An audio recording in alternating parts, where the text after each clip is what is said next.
Karibu. Asante za saizi. Safi, kwema. Nimemkuta wewe? Katoka kidogo, kadamka kidogo. Basi nimerudisha sahani maana jana alinipa na chakula.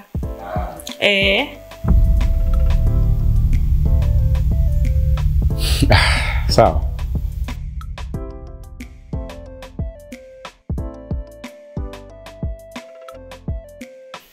Asante. Asante. Akija tumwambie asante. Hamna tatizo. Karibu.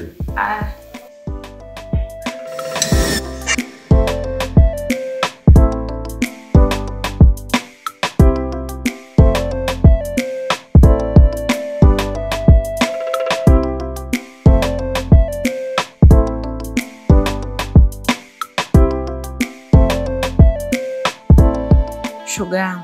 Jana nimetoka zangu huko. Mguu mosi mguu pili paka hapa. Magongauli nasikia pita. Napita mimi nimekuja kurudisha sahani. Kwa nini simkute mumeo? Umemkuta mume wangu? Ndiyo nimemkuta. Na sahani umemkabidhi mume wangu? Shoga yangu nishaingia nayo paka hapa na endo nishamkuta nitarudi nayo tena. Shoga yangu, vipi tena? Nimeavagaa. Kondo nishatindinganya kwa sababu ya sahani tu. Nimeavagaa kwa sababu gani? Yaani mume wangu kama umemkabidhi zile sahani. Yaani hiyo ni mada nyingine ambayo ndo naamka nayo leo. Shoga yangu ni umeavuruga kisawa sawa. Mume wangu ni anagubu. Jamani. Sahani tu na imerudi haijapasuka wala haijafanya chochote. Yaani kitendo kwanza akitukuta hapa tumekaa kwenye kochi lake. Kwa hadi chikiti pia hataki watu wakalie. Mwanaume nimemchoka. Mwanaume ni anagubu. Yaani mpaka sasa yani nimeamua yani mimi mwenyewe ni mpaka yani sielewi hata nifanyeje. Kwa shoga yangu, tunavyoona majumba makubwa kama hivi mageti na madudu na makaka humu ndani. Kama mnaishi mnavumilia mengi, yaani hizi nyumba zinatustiri. Vinginevyo tungekuwa tunaazilika kila siku.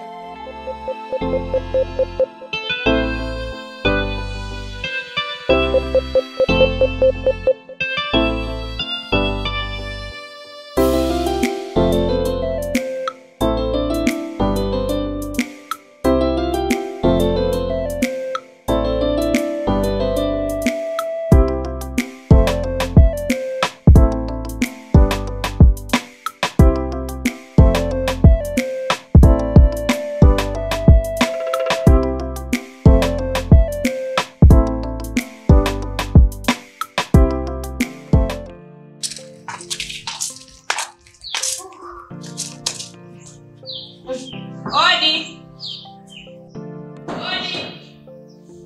Karibu.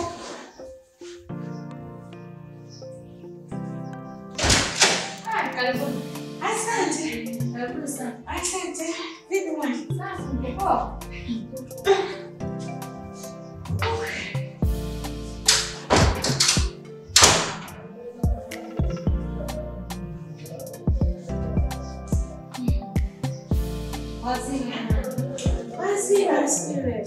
Karibuni rafiki zangu.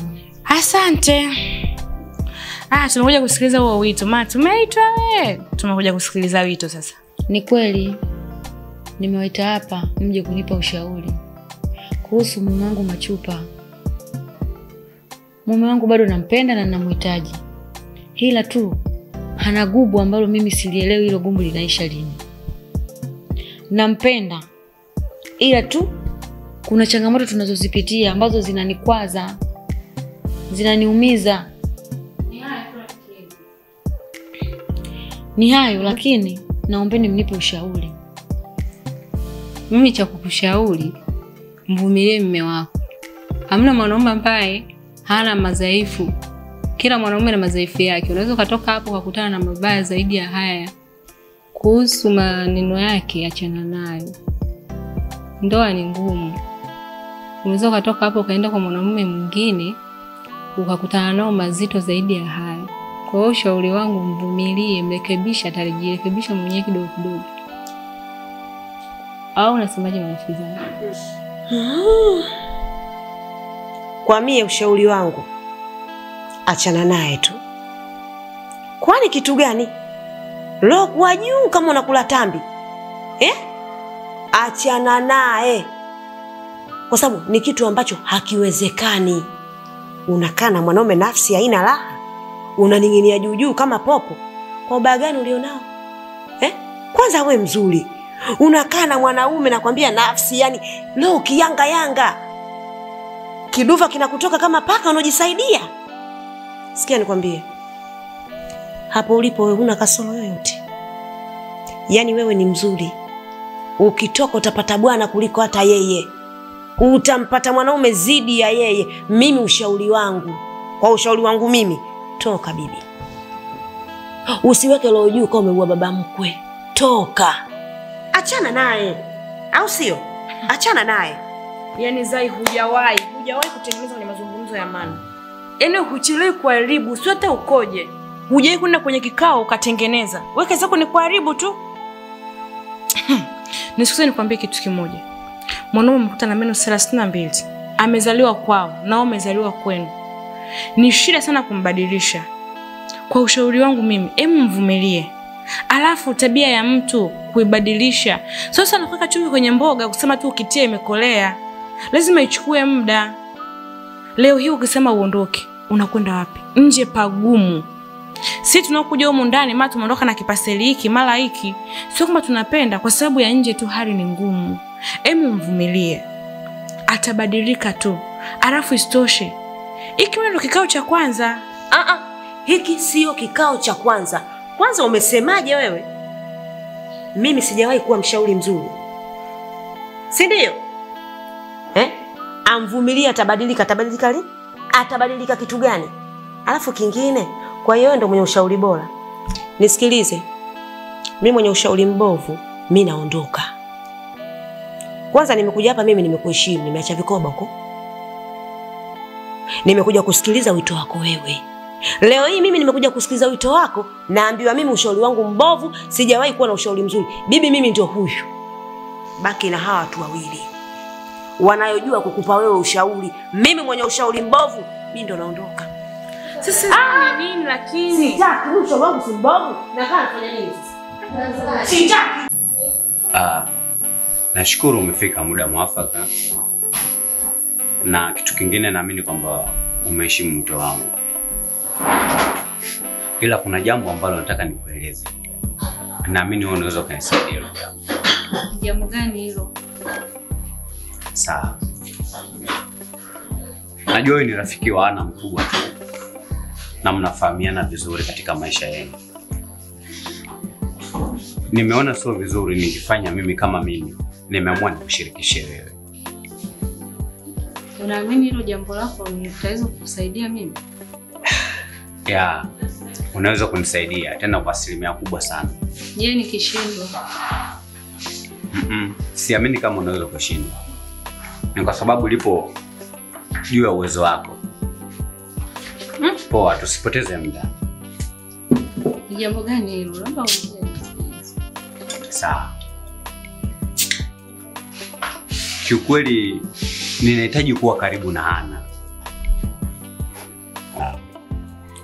Kuna mawili matatu ambayo nataka niongee na wewe kidogo. Kuhusu Ana.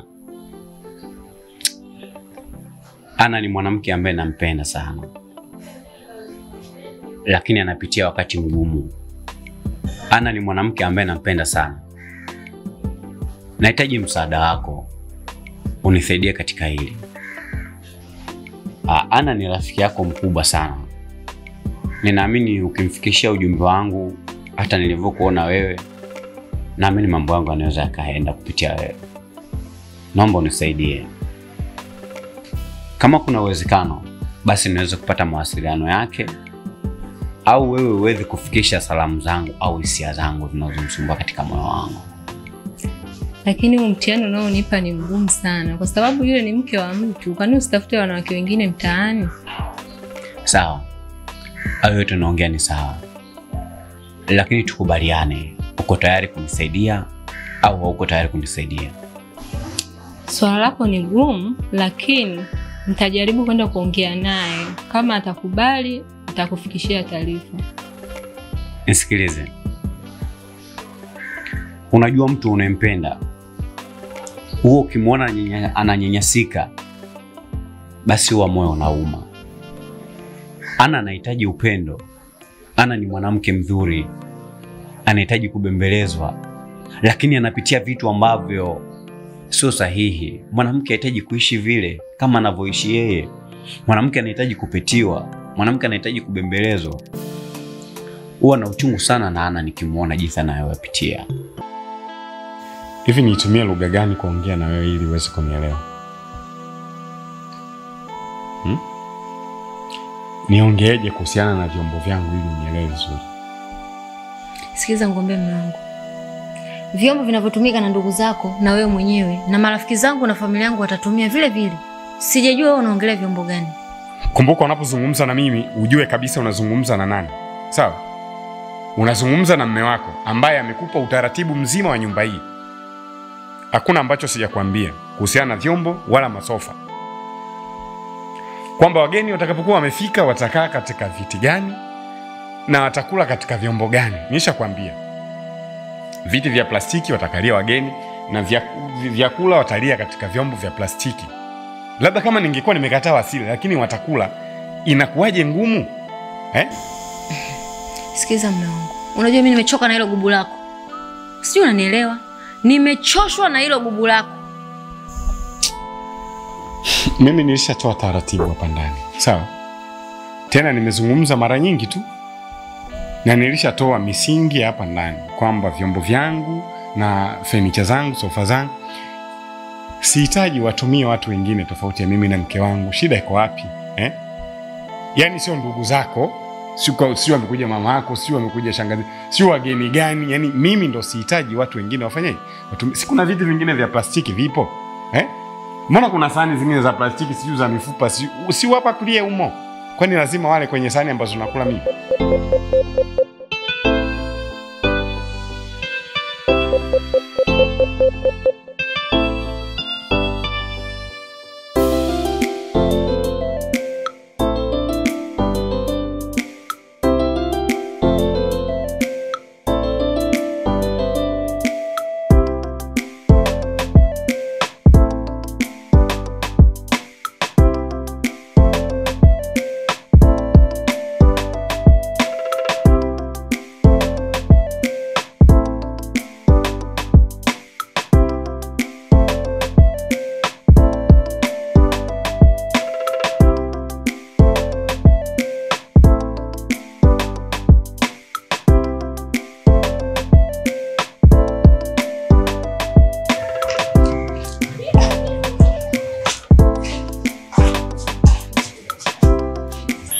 Umeniweka sana.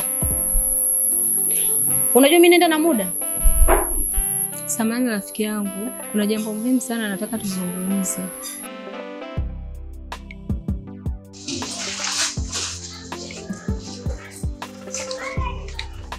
Ni jambo gani hilo unataka kuniambia?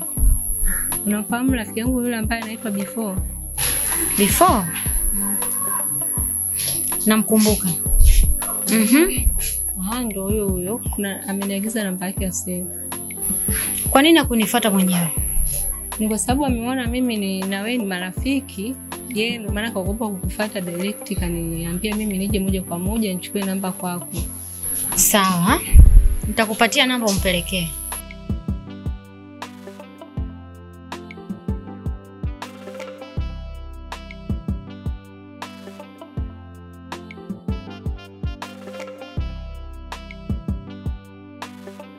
Ngoja mimi basi nikuache. Kuna mahali naelekea mara moja. Haya, hamna shida. Tutawasiliana rafiki yangu.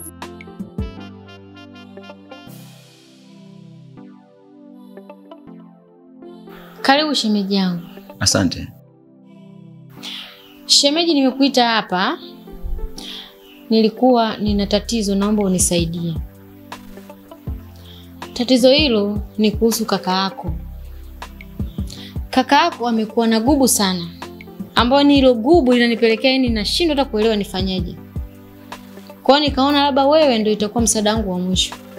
Yaani kaka yako akimuona mgeni yote ameingia humu ndani, hataki hata aguse sahani yake. Sasa hii hali inaendelea kila siku, mimi nimechoka. Kwa hiyo nimefanya jinsi ninavyojua mimi, lakini naona bado yupo kwenye lile gubu lake. Nikasema ngoja nimtafute shemeji yangu Pita. niongee naye, labda anaweza akanisaidia. Kwa hiyo ninakuomba shemeji yangu unisaidie kuzungumza naye. Hivi unachokiongea kina ukweli? Ni kweli shemeji yangu. Yaani huu ni ukweli ambao yani unaonichosha, nimechoka. Mgeni akija lazima atakaa kwenye kochi. Mgeni akija kama umepika chakula utamwekea kwenye sahani nzuri yale. Sasa yeye mwenzio hataki. Unadhani mimi nafanyaje? Kwa hiyo nikaona wewe nikikuita nitapata msaada. Kwa hiyo ninakuomba shemeji yangu unisaidie kwa hilo. Sawa. Mimi nimekuelewa. Na kuahidi tu kuwa nitakusaidia. Mimi nitamuita, nitaongea naye ili tujue anabadilika vipi. Karibu sana. Asante. Vipi kuhusu ule mpango wetu? Hadi sasa umefikia wapi? Umeipata namba au umeeleza hisia zangu moja kwa moja? Ule mpango bana umeenda vizuri. Japokuwa kulikuwa na shida kidogo, ila nimemuelewesha, amekubali, amenipatia namba. Ni jambo la kushukuru. Katika kufanya mpango wangu, na ndio maana nilikuchagua wewe. Nilijua moja kwa moja hutoniangusha. Na kutegemea sana. Usijali, ni jambo la wote hilo. Sasa nisichelewe. Fanya bwana mpango kweli tuishi.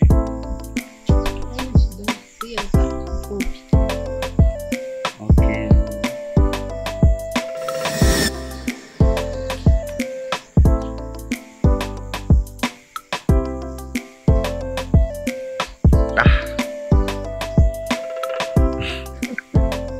Nikushukuru sana. Na kitu kingine, malipo yangu utayaona. Nikuahidi tu moja kwa moja. Unajua hili sio jambo dogo. Umetisha kiukweli. Acha nikupongeze. Asante na shukuru, ila usijali pia.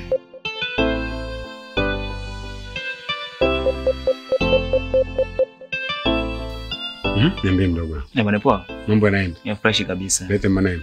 Sina maneno. Karibu. Asante. Niliongea na shemeji. Na alinipa malalamiko yako. Yaani nafikia stage wewe pale nyumbani. Yaani kila mgeni anayekuja hautaki atumie sofa zako. Kila mgeni anayekuja hautaki atumie masani yako ya udongo. Sawa, basi nimekuelewa. Ipo hivi. Labda nikwambie kitu kimoja Peter. Sawa. Kila nyumba ina taratibu zake. Na kila baba mwenye nyumba ana misimamo yake na taratibu zake ndani ya nyumba yake. Mimi nilishampa misingi ya nyumbani kwangu. Hapa ni kwangu ujue. Si unanielewa vizuri? Nilishamwambia kama mume wake kwamba mimi sihitaji, sawa? Vyombo vyangu, yani hapa leo nikuchane wewe kama mwanangu, sawa? Vyombo vyangu ambavyo mimi ndo najua thamani yake. Mimi ndo najua nimevipataje, sawa? Sihitaji watu tofauti ya mimi na mke wangu kuvitumia vile vyombo. Yani awe baba yake mzazi, mama yake mzazi, sawa? Sihitaji watumie. Mbona vyombo vya plastiki viko vingi? Sio hilo tu. Gharama za furniture ambazo mimi nimezitumia kununua. Kwa nikimwambia mtu wageni wengine wakija wakae kwenye viti vya plastiki, kuna shida gani? Nyumba si ni hiyo. Vile vitu umenunua ni kwa ajili ya wageni na sio kwa ajili ya wewe na mke wako. Sawa? Kwa unaenda kunipangia manake sasa nifuate anavyotaka mwanamke. Kwamba yeye sasa ndo baba mwenye nyumba, si ndio? Ipo hivi, Peter. Tunamaliza tu hapa kishikaji. Wewe na mimi ni washikaji, wana ndugu, wana familia. Sawa? Ni rafiki yangu ambao umekuwa zaidi ya ndugu. Ipo hivi kifupi. Kama unahitajika kurudisha majibu karudisha hivi. Nitabaki na msimamo yangu kwa sababu mimi ndo mwenye nyumba na hizo mali nimezitafuta mimi. Sawa? Si unanielewa vizuri? Kama hatafuata ile misingi ambayo mimi nimempa, nyumba itamshinda na ikibidi ataondoka hata kwao. Hizo tu. Kama tuna jambo lingine la kuzungumzia, tuendelee na hilo. Sawa. Mimi sikupingi kwa sababu ndio msimamo ambao umejiwekea katika familia yako au katika nyumba yako. Sawa. Lakini mimi nikwambie tu kitu. Kwa kitu ambacho nakifanya sio sahihi na wala uko sahihi. Nikwambie tu kuwa badilika. Msikilize shemeji.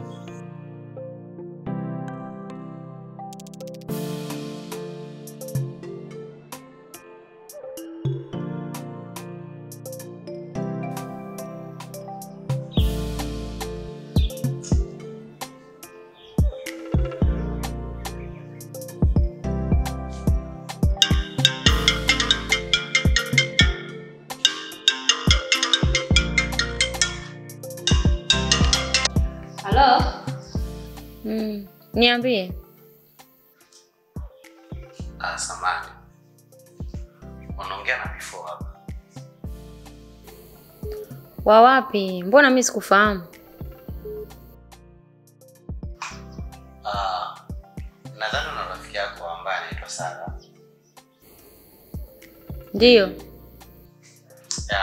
Nilimwongeza ujumbe kwako na mimi moja kwa moja akaja kukuambia na akanipatia mawasiliano yako. Oh, sawa. Nakusikiliza. Sijafanya kwa ubaya. Nilifanya hivyo ili ujenge heshima kati ya wewe na mume wako. Pia hata mimi mwenyewe nijijenge heshima, nisijulikane kinachoendelea. Sawa, nimekusikiliza. Na nimekuelewa. Tunaweza tukaonana.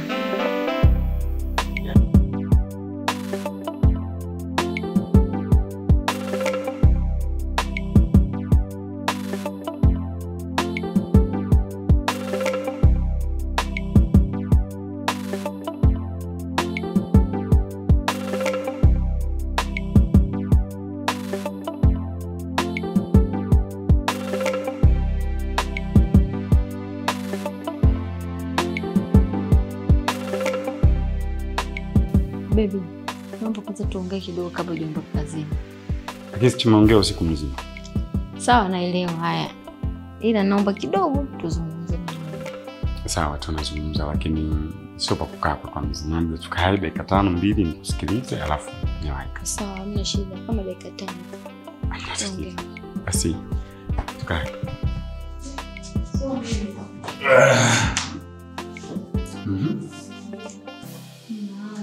Unajua mimi nakuhitaji sana muda wote. Ila tu unakuta ubizi wako unanichanganya.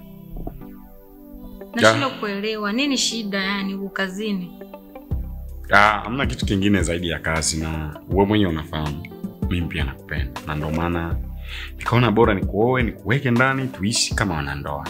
Sawa, najua pia mume wangu naipenda sana. Ila sasa kwa hii hali ambayo tunatokea nayo, tunapitia nayo, inanichanganya. Mimi nakuhitaji pia nakupenda sana. Asante, mimi naamini hata maandiko yanasema mtapita kwenye milima na mabonde. Naamini hivi ndio vilima vyetu ambavyo tunatakiwa tuvipande, alafu kifika bondeni tunaporomoka. Naamini kila kitu kitakaa sawa. Mungu, nakupenda sana. Nakupenda sana sana sana sana. Ila tu sijajua nini ambacho kimekuwa kinaleta hii uzio kwenye mahusiano yetu.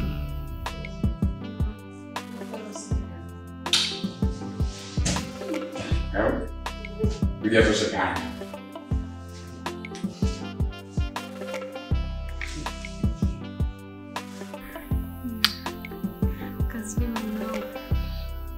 Asante, baki salama.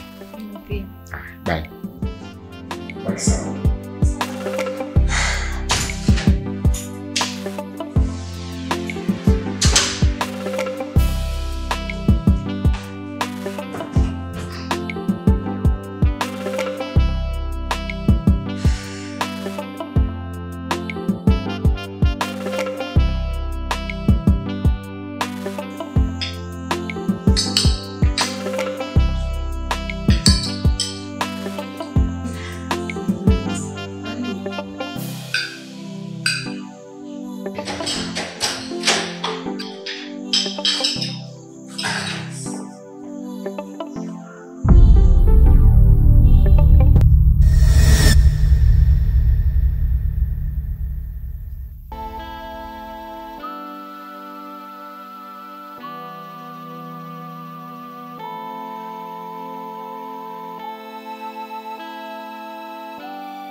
Hivi labda tu mimi niwaulizeni, ustaarabu huu ni ustaarabu wa wapi?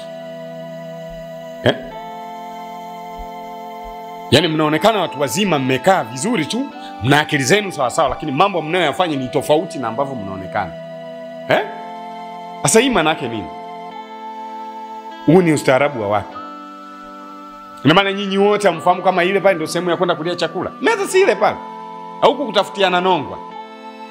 Kwa mwisho wa siku mimi nionekane na baya, nionekane najua kuongea sana ili mpate cha kunisema, si ndio? Jamani, acheni masiala yenu. Alafu mwisho wa siku wewe hakuna ambacho ukijui. Mmeshindwa hata kukaa hapa chini kwenye hili zulia jamani, kweli? Masofa, alafu mwingine amejikalisha pale na mikono yake ameweka tu vizuri. Haelewi kwamba hivi vitu, jamani, hivi vitu ni vya gharama. Naomba tu nieleweke. Hivi ni vya gharama jamani, tafadhalini. Shida iko wapi? Kitu ambacho mkijui, hizi sofa ni za gharama, tena za gharama mno. Na mimi nimenunua kwa sababu tu mnaona nyumba yangu jinsi ilivyo. Ni rembe nyumba yangu, lakini pia ni rembe kwa sababu ya mimi na mke wangu. Lakini cha kushangaza mke wangu, yani wewe ndio umekuwa wa kwanza kunipinga. Unaleta watu wako wanakaa katika masofa ambao mimi unafahamu kabisa gharama zilizotumika hapa ni kubwa. Hichi ni nini? Jamani mmezidi sasa. Hichi sio sawa. Yani umeenda mbali. Yani umeenda mbali kabisa. Na hayo najua ni makusudi. Mpaka kwenye sahani za udongo kweli. Kuna sahani za mfupa pale. Basi hata hizo zingekuwa zina gharama kubwa. Mpe hata zile za plastiki. Mbona walikuwa wanakula tu hawa vizuri? Mimi shida yangu sio chakula jamani. Tafadhalini msinielewe vibaya. Si unanielewa vizuri mke wangu? Msije mkaniharibia basi. Mtaniharibia sofa zangu na hizo sahani. Hii yote najua mnatafuta tu nongwa, mimi nionekane nina nongwa. Sahani hizo, hizo sio za Mbagala, sio kiwanda gani?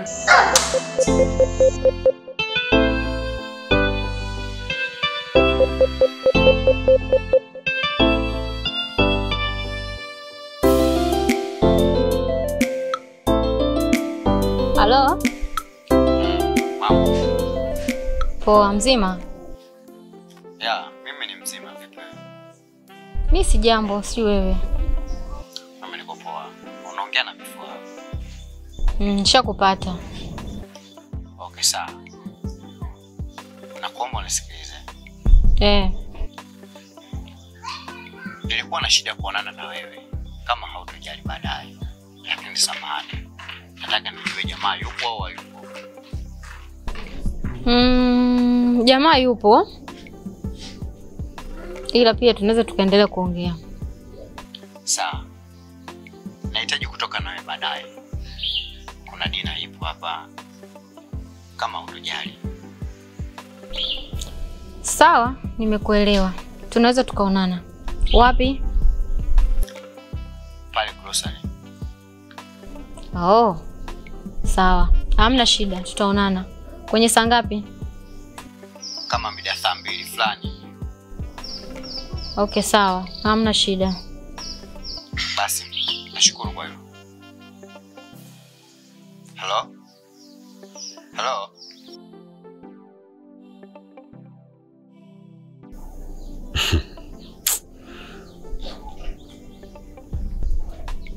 Hivi huyo Bifua ni nani? Mume wangu. Huyu ni shemeji yangu ambaye alikuwa ananielezea mambo ya Sala. Wewe nisikilize. Sawa.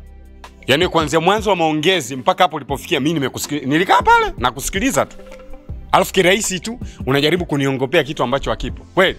Ni nini nachokutengenezea? Nilikuwa naongea naye hapo sebreni. Nikatoka nje ili nimsikilize. Nisikilize. Sawa. Alafu unapojaribu kuzungumza na mimi jiangalie. Alafu piganisha mawazo yako na akili zako zitungamane. Sawa? Wewe mwenyewe ukijisikiliza tu unaona unachokiongea kwamba ni tofauti. Kwa hiyo before kusubiri mimi nitoke ndo muweze kuzungumza mambo yako. Kwa nini unanificha? Nisikize mume wangu. Huyu ni shemeji yangu. Huyu ni mtu wa yule Sala. Sala nadhani unamfahamu, ni rafiki yangu wa karibu tu. Sasa kama mambo ya Sala ya kwenu nyinyi, kwa nini mnataka mimi nisiwepo ndo mzungumze naye? Kitu gani? Sikiza mume wangu. Mimi nimekuelezea naona unataka kunielewa. Kwa hiyo mimi ninachokuomba tu hivyo, yani kama unanielewa nielewe, kama unielewi basi. Kwa hiyo sasa hivi umeshakuwa na jeuri, si ndio?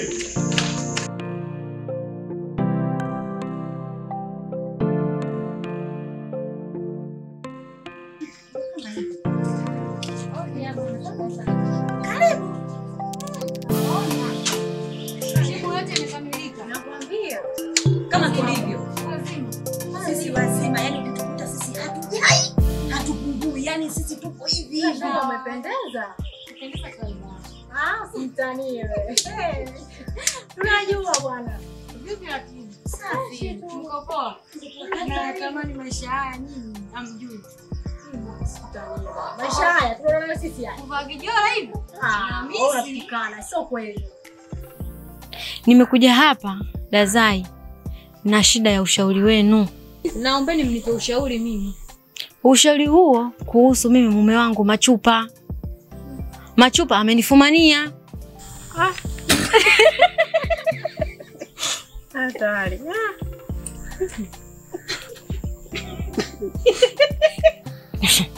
Sasa mbona mnacheka wakati bado jambo sijaliongelea? Shoga yangu samani. Unajua mimi kimfano kama mimi uvumilivu umenishinda. Unielewa? Unajua neno kufumaniwa. Kwa hiyo nataka uniambie Dazai wewe mambo ya kufumaniwa wewe yajui. Yaani umefumaniwa kivipi labda? Nilikuwa naongea na simu na before. Kumbe mume wangu yupo nyuma ananisikiliza. Nimemuelezea mume wangu kila kitu lakini bado hataki kunielewa. Yaani hapa hatuna maelewano yoyote na mimi na mume wangu. Kwa hiyo nimetoka kule nimekuja hapa mnipe ushauri. Wewe mpaka unaamua kufumaniwa. Kabisa unafumaniwa nyumbani kwako. Toka lini mpaka la polini likafugwa nyumbani? Mimi ushauri wangu, achana na mumeo baki na before. Kweli? Dazai nini nawe naye? Before ndo mwanaume wa maana. Kinachorumiza kitu gani ujue? Mwanaume wangu Machupa bado nampenda na ninamhitaji. Sawa tukatai kama huyo ni mume wako. Lakini before na we mume wako, mwenye samani tunavyoiona sisi ni before. Manake before tangu ulivyokuwa naye, wewe unapendeza. Salma nini? Wewe muone sasa hivi? Zamani alikuwa hivi yule. Huyo mwanaume anamwacha buku na anailalamikia kila siku. Akimwacha akinua nyama, akimnulia nyama anahesabu vipande vya nyama. Huyo mwanaume. Hai mwenzangu kwa mimi ushauri wangu before ndo mwanaume. Sikiza nikwambie shoga. Achana nao hawa. Wote wasikilize hapa. Hawa wote wakati yao. Maana hata kuna mmoja hapo aliolewa au mwenye mume. Umemwambiaje? Sisi hatuna wanaume. Hapo umefuata nini? Maana umeniongezea neno la kukujibu. Umefuata nini hapa? Kwa hiyo unataka kutuambia wewe ni mwema sana yani. Sasa Dazai nini? Mimi sinaongea. Toka. Sikiza nikwambie. Wewe ukipata muda kwa wakati wako, njoo nyumbani kwangu ili tuongee vizuri, sawa? Umesemaje? Umesemaje? Sasa mimi si nimemwita. Kwa hiyo akipata muda akufuate wewe nyumbani kwako. Ina maana wewe ndio shoga mshauri mzuri wa maisha yake, si ndio? Kwa hiyo sisi tunampoteza huyu, si ndio manake? Naomba muondoke. Toka bwana. Wewe si ndio mwema? Huyu mwanangu anatulia bwana. Huyu mimi unamkosa, unamchelewesha. Uone nataka tuonekanike sisi vichwa vyetu ukubwa amende, si ndio? Tunaishi chooni, si ndio? Unavojishongondoa na wewe kwa usuisi la gani? Unani kwenda bwana na wewe unachanganya toka zako huko. Sidi bulilimu basi. Hata na wewe mfate wengine. Mfate. Kisha tualibia siku ndogo bwana. Mfate nenda kwa wewe mwenyewe.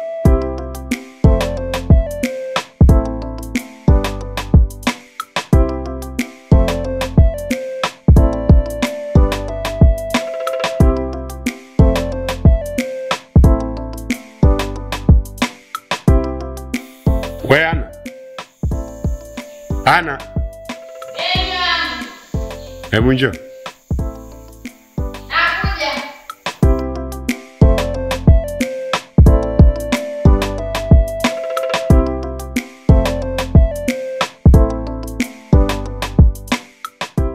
Kuna mtu anaitwa Before.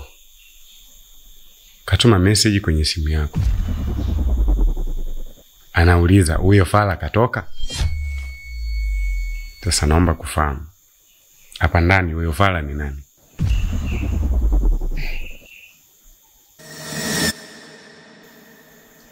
Namba simu.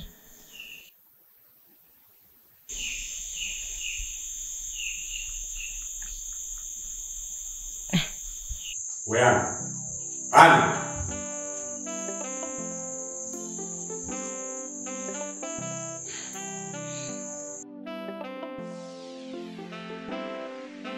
Kama nilivyoambia rafiki zangu kwamba leo nitawafanyia surprise.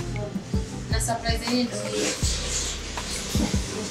Leo nilikuwa kuwatambulisha mwanaume ambaye alikuwa ananifariji malumbano na mume wangu hakunyuma.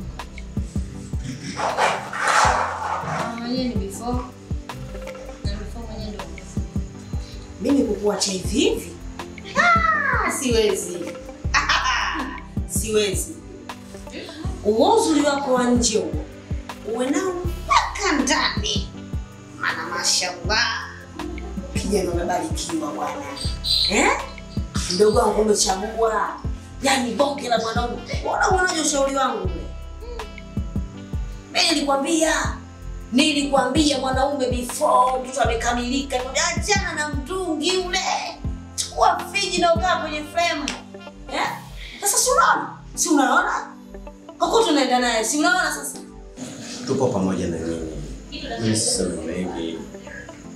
Huyo ndio mwanamke ambaye nampenda kasi. Na mwanamke ambaye nilikuwa natamani kuwa katika maisha yangu. Yaani, mimi niseme tu tumefurahi kumuona, tunashukuru.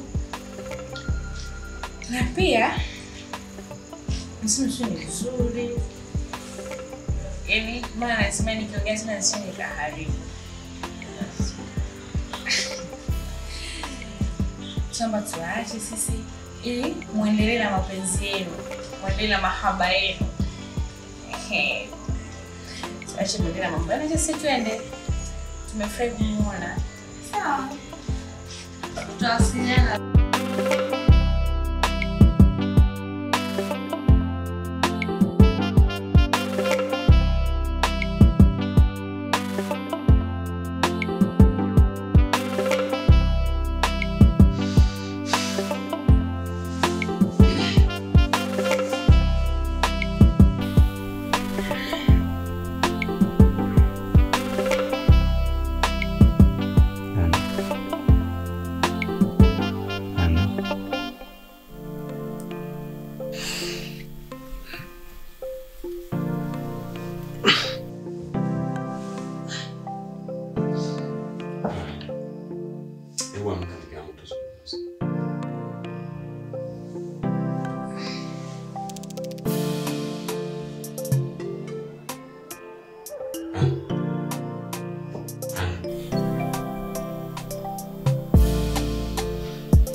Wewe Ana, sinaongea na wewe, amka basi tuongee.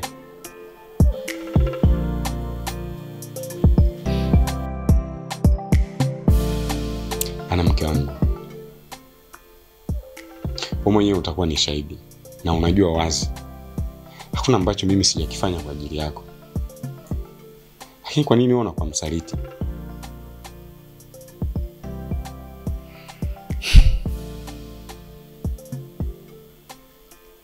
Ana. Wewe Ana. Lakini mimi sinaongea na wewe, kwa nini usinijibu? Mimi nilitaka kujua kwamba before ni nani. Nimeona message jana kakutumia. Kwa nimeona kabisa kwa macho yangu kwamba una chat na before nakutumia. Tena ananiita huyo fala kaondoka. Mimi kweli fala? Yaani umeamua kunizalisha mpaka nionekane kabisa mimi fala. Hiyo before ni nani? Na yukoje? Wewe Ana, wewe. Jamani. Ana. Wewe sikiliza kwanza. Sikiliza hapo. Wewe. Ana, lakini wewe kwa nini hutaki kunielewa, Ana.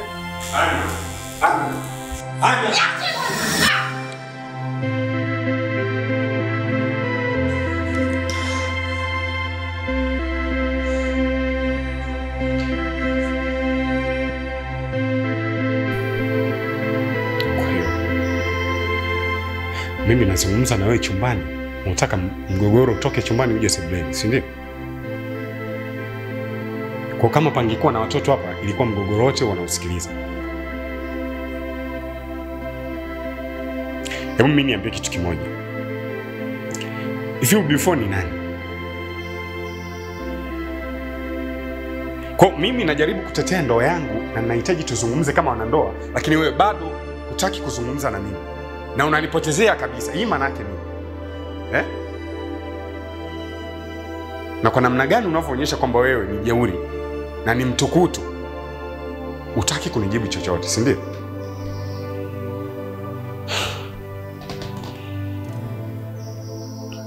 Sikia, mimi najaribu kufanya yote kwa upendo tu. Najaribu kufanya yote kwa sababu tu ya kutetea ndoa yangu. Lakini kama hujataka kunielewa na hujataka kujibu kitu chochote, sawa, maana umeshakuwa ni jeuri.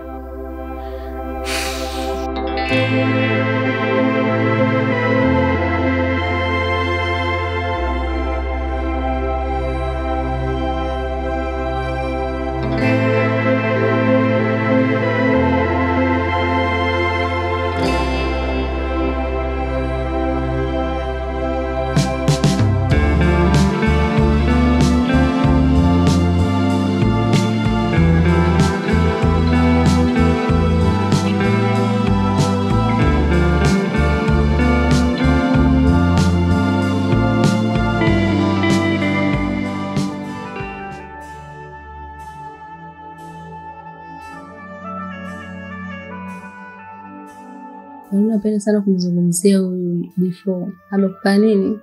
Sawa na wewe. Ina maana wewe hujui changamoto ninazozipitia mimi? Unajua before amekuwa mtu romantic sana kwenye maisha yangu mimi. Nadhani unaelewa. Machupa unamuelewa jinsi sasa hivi alivyo. Na before amekuwa msaada mkubwa sana kwenye maisha yangu sasa hivi kwa sababu ananiliwaza kwa namna moja au nyingine.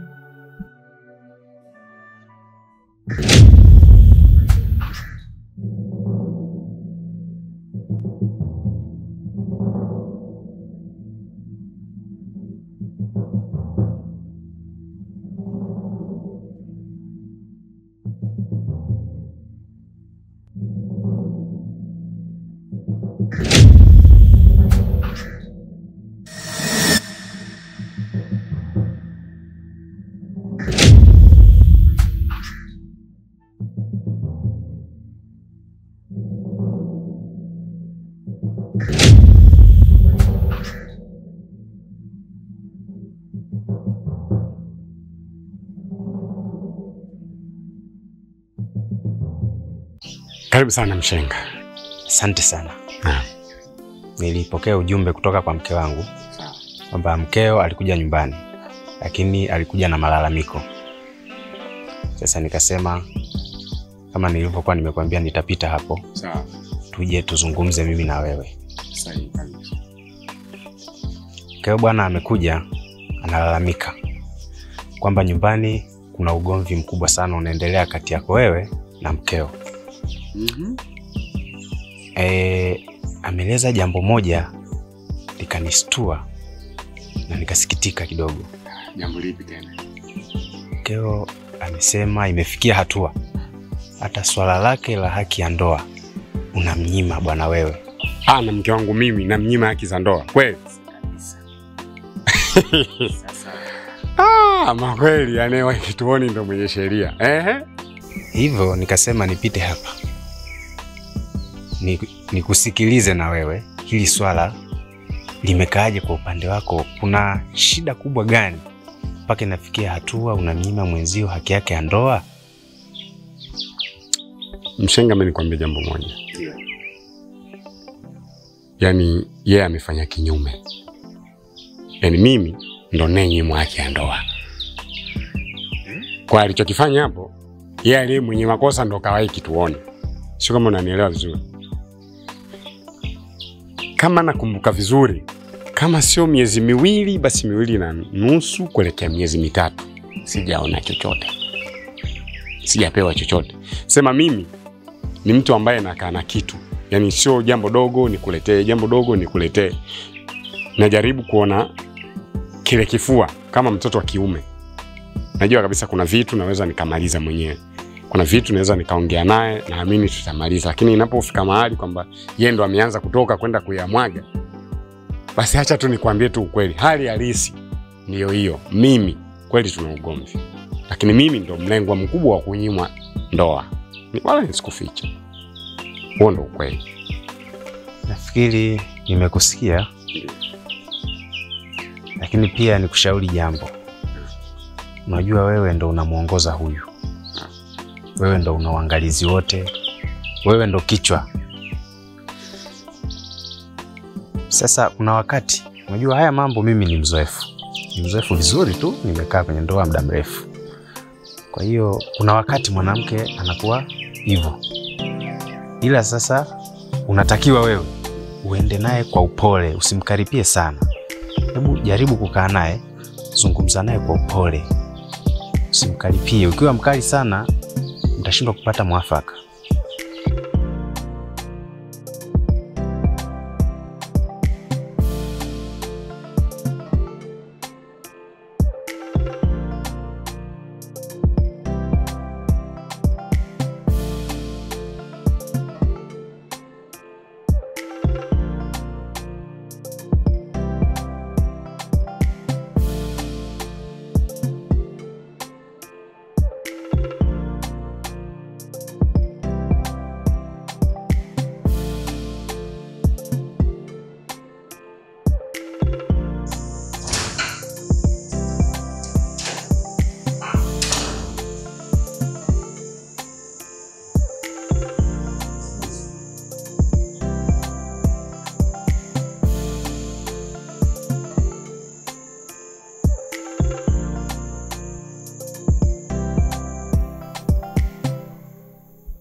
Kutoka saa 1 niko hapa, sasa hivi saa 6. Ulikuwa wapi mke wa mtu? Kwenye kikao. Ana unakwenda unajivuruga. Tena unanivuruga kweli kweli. Nikwambie tu, wote ni upendo tu, lakini unakokwenda unapotea. Akia Mungu unapotea, na nitakuja kufanya kitu ambacho hujawahi kufanya. Ulikuwa na nani na ulikuwa unafanya nini?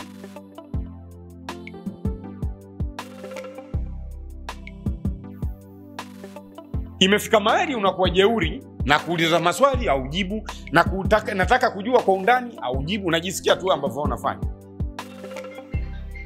Naomba simu. Naomba simu. Naomba hiyo simu. Hebu simu.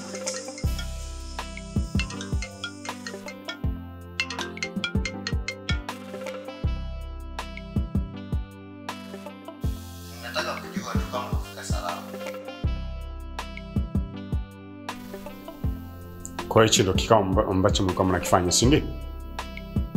Kwa hiyo mnanithibitia sasa hivi wewe na before ni watu wa namna gani, si ndio? Kwa mimi nakuuliza, nilikuwa kwenye kikao, kwa hiyo ndio hichi kikao ambacho mmeenda kukaa. Sikiliza, nimechoshwa na kelele zako. Nikaa kimya wewe mwanamke. Kwa mimi niko ndani, nimekuweka ndani kama mume wako na kuzingatia kila kitu, alafu wewe unasema umechoka. Kwa hiyo sasa hivi unataka ukaishi na before, si ndio?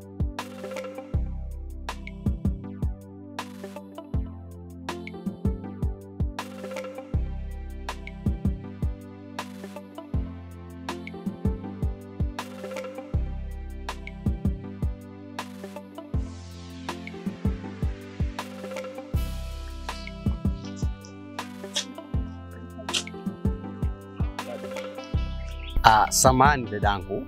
Bila samahani. Wewe ni mwenyeji maeneo haya? Kuna mtu namtafuta. Nahitaji unisaidie niweze kumpata. Ndani yako? Nina picha hapa. Labda utamjua kwa sura. Hebu niione.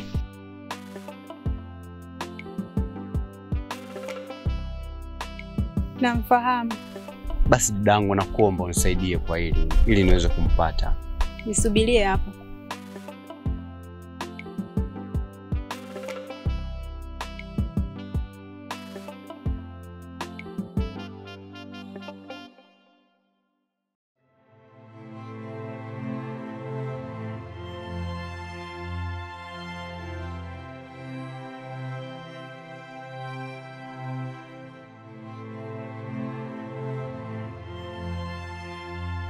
Haya kaka, ndo huyu? Ndio dadangu, asante kwa hilo. Before. Yaani umeamua tena kunitafuta hadi huko? Yaani ungekuwa unajua jinsi nilivyopata kazi kukutafuta wewe mpaka umekuja hapa, usingesema hayo maneno. Sikiza nikwambie Before. Yaani sasa hivi nina majanga pale nyumbani. Naomba kwanza niyamalize. Nikishayamaliza nitakutafuta kwa simu. Hebu nisikilize. Mimi nimekufuata huku kwa sababu nije kukuchukua tuondoke wote. na sio hayo maneno mengine ambayo unaendelea kuongea. Sijui unanielewa? Sikiliza nikwambie before. Yaani hili jambo lenyewe ni kwa sababu ya ndoa yangu. Ni mimi na wewe. Umenipata hapa? Kwa hiyo ninakuomba kwa sasa hivi niache kwanza. Niache kwanza kabisa. Mimi nitakutafuta kwa muda wangu. Nikishamaliza kabisa jambo langu hili lote. Si unanielewa vizuri? Please.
Basi changamka.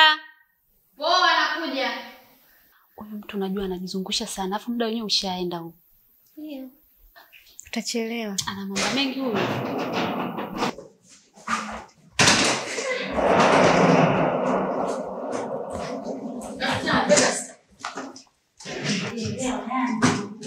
Amna nilikuwa na bandasi, unajua tena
Ana mke wangu. Ana mke wangu. Baby.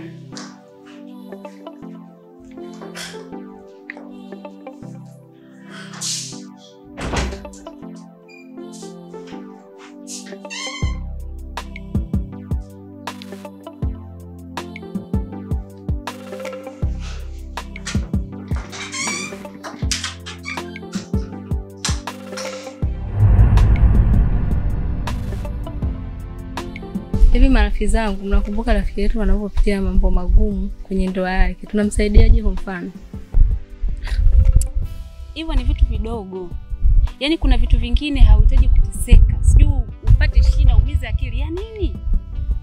Kwa kama atakuwa amefuata ushauri nilomwambia, mambo yatakuwa shaisha. mzee, ndo maana masuala ya ndoa hata siyawezi. Samani, sijui rafiki yako atakuwa amefika huku, maana nimefika nyumbani nimeambiwa ameondoka. Samani mashemeji zangu, labda mtakuwa mnajua alipo. Sikiliza we kaka. Taarifa zako tunazo. Tena tunazo vizuri tu. Sijui umeelewa? Umeona huo mtaa wote huu? Ongeza juhudi ya kumtafuta. Zunguka jinsi unavyoweza. Ukitaka panda hata juu ya muembe, itapiga makelele kadri unavyoweza. Sisi hatujui alipo.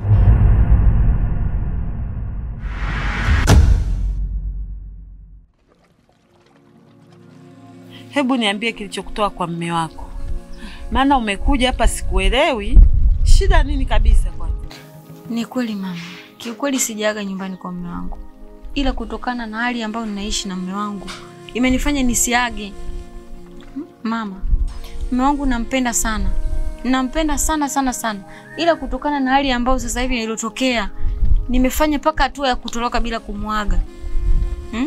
Mama, mume wangu namhitaji na ninampenda.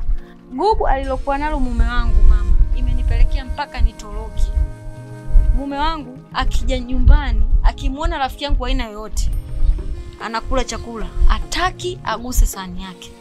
Akimwona rafiki yangu yote amekuja kwenye nyumba yake, hataki akae kwenye kochi lake. Mama, ni maisha gani ambayo unaishi? Yaani toka wewe uanza na baba yangu. Ushakuona iko kitu jamani mama? Nikwambie kitu mwanangu? Ndio mama. Ndoa ni ngumu. Ndoa inahitaji uvumilivu. Inapaswa vingine umwelekeze mmeo, ataweza tu kukuelewa. Kwa nini akatae? Mama, mume wangu namuelezea kila kitu, lakini anakuwa mkaidi sana. Paka nakuwa anatafakari. Hivi kweli ni mume gani ambaye mgeni yote atakayekuja kwake, wa kwangu mimi, ataki kuelewa, kukaa kwenye kochi lake, kutumia chombo chake? Kweli mama? Hadi sahani nikimpakulia mgeni wangu, ataki kutumia. Anakuambia sitaki mgeni yoyote atumie sahani yangu. Mama, ndoa gani hiyo? Haya, mimi nimekuelewa mama. Shemeji, nimekuita hapa kwa jambo moja. Ili usinisumbue, nimeona nije nikwambie Ana ameondoka ameenda kwao. Kwa hiyo kama utamhitaji, mfuate kwao. Hebu subiri. Ameondoka kwa mume wake ameachika au imekwaje kuwaje shemeji? Hapana, kutokana na vurugu la mume wake ameamua aende kwao. Ila hata mume wake hajui. Yes. Naona jambo langu linakwenda kutimia. Shemeji, asante sana kwa ujumbe wako. Ni bora ulivyonifikishia mapema kuliko ningekuwa nakufuatafuata. Nashukuru sana shemeji yangu. Sawa bana.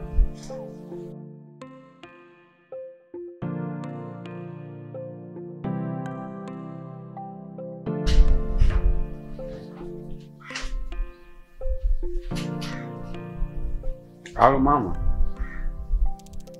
Shikamoo. Samani.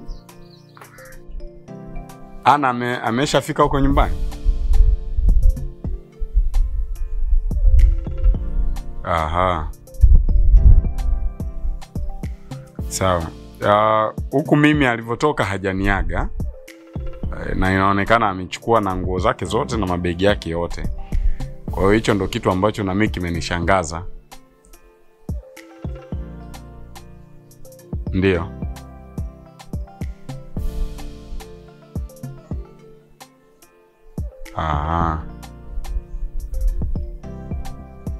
Basi sawa, mimi nafikiri Mungu akijalia kesho nikiamka salama nitakuja huko. Nitakuja pamoja na mshenga wangu.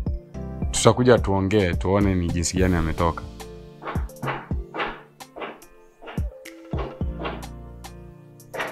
Haya, sawa. Haya, asante. Siku njema.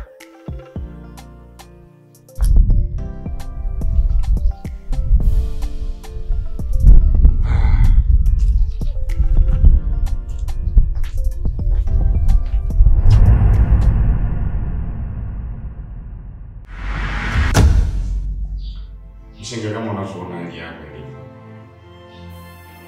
haina tofauti na vile nilivyokuelezea kwenye simu. Ukweli ni kwamba mke wangu ameondoka.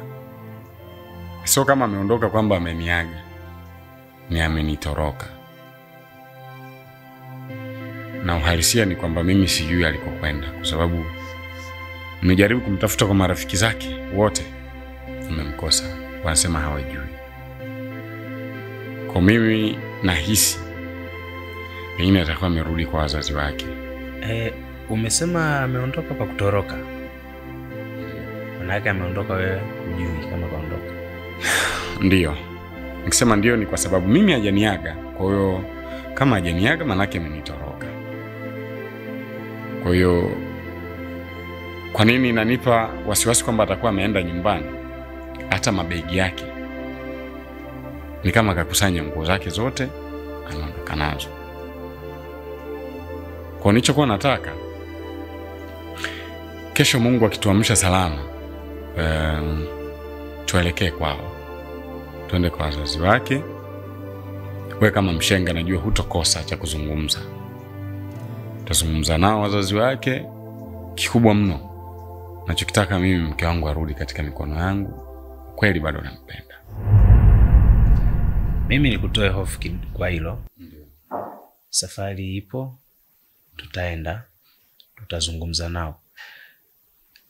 Kama ametoka hapa amerudi nyumbani kwao, kama ambavyo unakuwa unafikiria, basi tutaenda kuzungumza na wazazi wake kule, tupate uwezekano wa kumrejesha nyumbani. Ni kweli mshenga, mimi kwa upande wangu nilijaribu kufanya kila kitu vile ambavyo ulikuwa umenielekeza, nilifanya.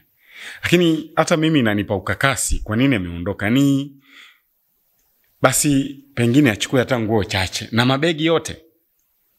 Ndani. Yaani mabegi yote, yaani ninavyokuambia kwamba hajaacha nguo hata moja, hata taulo hajaacha.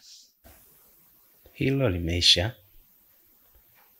Nitazungumza na wazee kule na tutamrejesha. Lakini pia unakumbuka nilikushauri jambo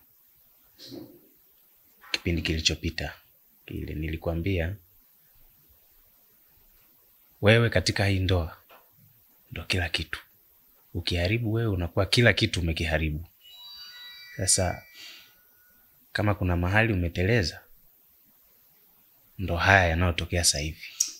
Mimi kwa kuwa wewe ndo kila kitu, mimi naomba kesho twende ukazungumze naye. Kikubwa mimi arudi tu mke wangu katika mazingira yangu, katika imaya yangu. Naamini hata mimi nitabadilika.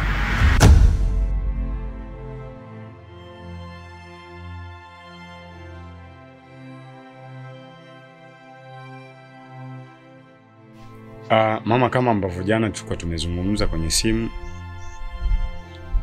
katika ujio huu nafikiri ni lile tu ambalo nilikuelezea juu ya mwenzangu kuondoka nyumbani bila kuniaga. Hicho kilinipa maswali hata mimi nimeshindwa kujua shida ilikuwa ni nini. Sawa, kwa vile mimi sio muongeaji na mwenyewe yupo, yeye ndio ataongea. Ana, kwa nini umetoka kwa mmeo bila kuaga? Ni kweli mama, nimeondoka nyumbani kwangu kutokana na tabia za mume wangu. Mume wangu amekuwa na nguvu sana. Mama, hivi ni kweli mama utoka ulipoanza kuishi na baba yangu, mgeni yote atakayekuja nyumbani kwangu utamnyima kukaa kwenye kiti? Mama, hilo gubu lilinichosha. Nimechoka. Silali nyumbani. Sina raha. Mama, nimechoka kiukweli. Nimechoka kabisa. Mke wangu, lile ilikuwa ni jambo tu dogo la kuzungumza kule, lakini ndio imefikia mpaka hatua eti yani unashindwa kuniaga mimi. Unaondoka na mabegi yako yote ya nguo kweli? Eti mshenga. Ameshindwa kweli hata kuvumilia. Mara ngapi tulikuwa tukijadili akasema yameisha. Unachokizungumza kwamba ni mambo madogo, lakini ni jambo ambalo lilikosa uvumilivu na ni jambo ambalo nilikuwa nikikuhubiria kila kukicha kwamba ndoa inahitaji uvumilivu. Ndo haya yanayotokea sasa hivi. Kwanza unavyoonekana wewe na vitu unavyofanya ni tofauti kabisa. Hivi hata hizi sahani za udongo mtu akila anafaidika kitu gani? Labda kwa mfano sofa lile jumba la mipanya, wewe unawakataza wageni wasikae? Hivi ni kweli huna aibu wewe? Mzee mwenzangu, ujio wetu ni kweli. Kwanza tukiri kwamba tumeteleza, tumekosea. Lakini kikubwa tulichojia ni kuomba ridhaa ya kurudi na mtoto wetu. Sawa, lakini babake hayupo. Mpaka babake aje naye ili swala alijue kama kule mwanae anaishi vipi. Mama, mimi niwaambie tu kweli nimekosea. Ila tu ninachoomba mke wangu arudi nyumbani. Kama tatizo lilikuwa ni hilo, basi mimi nitajaribu kuweka sawa. Eti mshenga, si ndio hivyo? Hilo swala haliwezekani kabisa. Yaani ukweli niwaambie, hilo swala kwangu ni gumu. Bora muache hapa mwanangu, tunakula matembele yetu, tunakula kisamvu, lakini anaishi kwa amani kuliko kukaa roho juu. Kwa kweli haiwezekani. Nyie mwende tu. Basi sawa mama, mimi nilikuwa nikuombe basi. Wakati baba tunamsubiri mimi niondoke na Ana. Mimi siwezi kurudi tena kule nyumbani. Mama, silali. Yaani nikilala siwezi kulala mpaka asubuhi nikatoboa. Siwezi. Tukuombe tu kwa mara nyingine mama kwamba tunaomba ridhaa ya kurudi na mtoto wetu. Nyie mwende tu.